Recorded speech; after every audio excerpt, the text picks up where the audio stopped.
Hey Tim, look at this. Needs work. Hey Tim, how about this? Still needs work. Darn it. How about this? Nice, high five.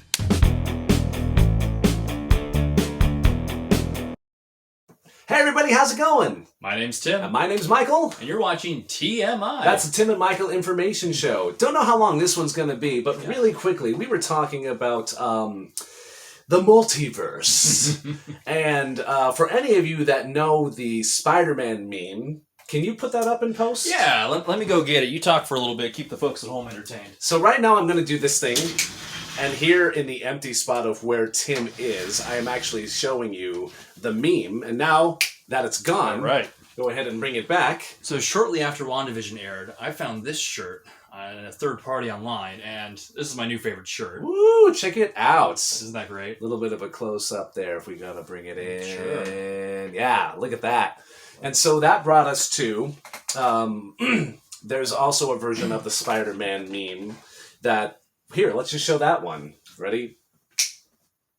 Now this has got three distinct different Spider-Men with, if you know your costumes, that's the Tobey Maguire, Andrew Garfield, and the Tom Holland suits. So that's what we're looking at. And of course, if you guys keep up on the rumor circuit, you may or may not know that this could be a possibility and something we might see. And you were talking about Pietro. Yes. So, as I'm sure everyone's familiar with, when we saw fake Pietro show up in WandaVision, a lot of us lost our minds because we thought the multiverse is happening. This is the Fox X-Men Quicksilver. This is how they're going to introduce the X-Men to the MCU. And how could you not think that? Because, I mean, they could have cast anybody as fake Pietro, but they chose a previous Quicksilver, who doesn't mean anything to Wanda. She doesn't recognize him. Not to mention, when you have a film coming out called Doctor Strange and the Multiverse of Madness that Wanda's going to be in, and we've been promised this show is going to lead into that, how could you not think that? And yet, turns out, fake Pietro was just some guy named Ralph Boner, and it was not Pietro at all. Which, watching the show a second time, oh, my husband, Ralph. I was like, oh, Ralph, yeah. okay. And I wanted to mention this to you. This is why I put the episode onto record mode. Another one of our gurus, Steve Biggs, who always walked around with a big old Superman cup and his Superman fanny pack. He basically is Clark Kent. Interesting. Okay. He's got the glasses and everything, and he's our resident Superman. Steve told us in class, I love how he would always say everything eventually goes back to Star Trek, is what he would say, you know, and he always had some sort of he had great lessons that always went back to Star Trek, and they were fantastic lessons. And he would subsequently have a little bit of comic book talk as well. He told us in class one day, do you know what Warner Brothers does with their television shows? They test things. Okay. They test things in the television shows. He said after people were a little bit about Man of Steel, and they were saying he was too rigidy, what did we get? We got a Superman in Supergirl. We had always seen like shadows of him, by the time I arrived on my planet, my cousin had already become Superman. You saw the hand like pulling her out of the pod, but you never saw his face. But they finally gave us a face. They gave us an actor who went on to now he's in Superman and Lois, So they made him kind of traditional, I guess, in the respect of what we're used to seeing. And Steve says Warner Brothers likes to see how audiences react. And if they react to something a certain way in the television show, then they'll try to implement it in the movie. So, because if you saw Batman v Superman, they said that they lightened Clark up a little bit because of the testing from what they did in the show. Interesting. Spoiler alert. Not that our whole show isn't already one, but mega spoiler alert. Yeah, really. If you have not seen the 5-parter episodes, that is the Crisis on Infinite Earths from the CW Arrowverse shows. Fantastic. I'll make it a little vague. They brought in a character from the movies from the DC movies into the show and showed them across from their show counterparts. Interesting. And that is dealing with the rumor that we may have more than one Batman in the next Flash film. Okay. Because the television shows, the Arrowverse has dealt with multiverse for the past, I forget how many years. Mm-hmm. You know, DC has been doing multiverse, and they've been doing it exceptionally well. Exceptionally well, especially with the Crisis series. My goodness. Even the montages that you see, and everybody that they put into that five-parter, it encompasses everything. And all of a sudden you're like, so Titans, you know? So Doom Patrol, you know, Stargirl, like it's they they recognize it all. You know, Birds of Prey, Smallville, it's really good. It's really good. And so my reason for bringing this up is I'm thinking if they're going the same route, putting our false Pietro in there is a really good way to test audience reaction to see how we react to that stuff, right? True. You know, and now that even if they knew that he wasn't going to be the actual guy and he was just going to be Ralph, you know, like they still got Evan Peters and they could say, okay, if they love it, then they love it. But if they don't love it, I don't imagine why anybody wouldn't love it. But if they don't love it, guess what? He's not him anyway. So don't worry. No harm, no foul. Interesting. It's almost a win-win no matter what, because then you've gotten the reaction that you wanted to get, and you've seen how your audience reacts to it. And now that you know,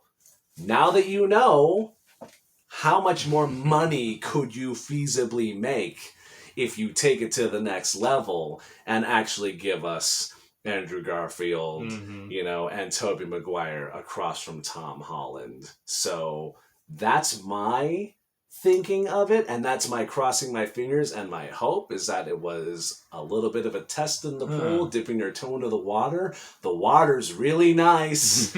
We would love to swim in that water a little bit more, especially with Multiverse of Madness.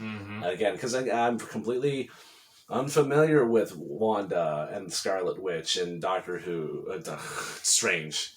See? Doctor Strange and every, you know, bit of their universe. I have no idea, which is great because then I get to watch it completely blind when it comes out. True. And to that note, I mean, I'm not even sure how much testing they need to do, though, because, well, think about it. We just had Spider-Man Into the Spider-Verse, which, if you haven't seen it, fantastic film. Yeah. But that was a pull out all the stops, wild multiverse film. Because not only did you have a lot of different Spider-Men, you had wildly different types of Spider-Man. You had You had the realistic Spider-Man, you know, your Miles Morales, your Peter B. Parker, your Spider-Gwen, playing against a cartoon Spider-Pig that most people have never heard of before, who is as cartoony as all can be. And I mean, that's something I feel like if anything was going to pull you out of that movie, it'd be that guy, or black and white Nick Cage. But somehow it all worked, and everybody just embraced it. And I think if that movie works, I mean, how much research do you need to do? I think we're ready for it, and audiences want it, especially when it's a franchise as loved as X-Men. I mean, there have been a lot of hits and misses in the superhero genre over the last 20 years. X-Men has consistently done really well, and their Pietro has been a beloved character in the last couple installments as well. Do they call him Peter? They call him Peter, that's true, technically. Evan Peters playing Peter.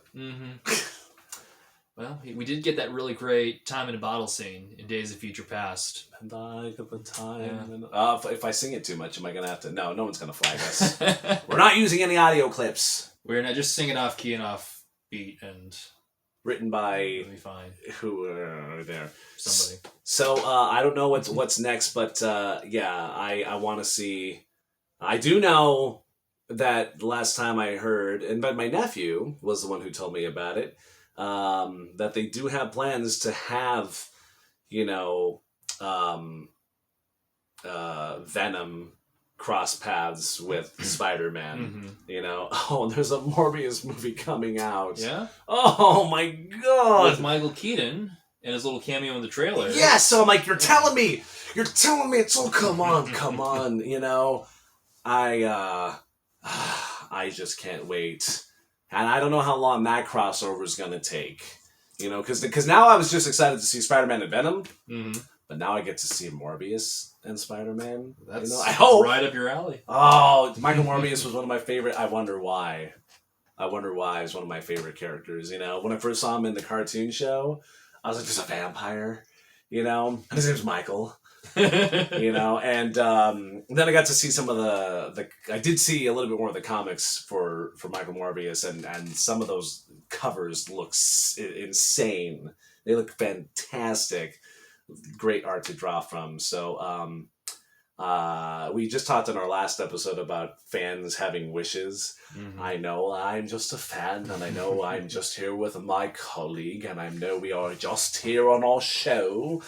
But dear Santa, I would really love to see 3 Spider-Men from history in a film together. I would love to see it. And if I could, just maybe, just get that pointing scene, that would also be really, I'm just saying, you know, you're already going to make a ton of money, Marvel, but like if we feel things brewing and coming into fruition, I'm just saying, what could it hurt? What could it hurt is all I'm saying. So that's all I have to say about that. It's quite a bit. It is quite a bit, you know? I can tell you've been sleeping on this for a while. Oh, I think about Multiverse in my waking moments, and every time I go to bed, like, I wonder what the other me is doing. Which, by the way, great Community episode talking about the alternate, you know, when they're flipping the dice, you know, or what, you know, if it lands on. I gotta watch that again. I think that's one of my favorite episodes. I think that's easily recognized as one of the best episodes in the series. Which, if you guys have not seen Community, watch Community. And also, the episode in question that we're talking about, if any of you have seen a meme of Danny Glover, not Danny Glover, no. Donald Glover. Yeah. Wrong D. Glover. I'm terrible with the names today. With Donald Glover, Childish Gambino, walking into the apartment with the pizza, and then all of a sudden his face, and then things are on fire. That's the episode that meme comes from. So watch it. And I'm just going to sit here and cross my fingers.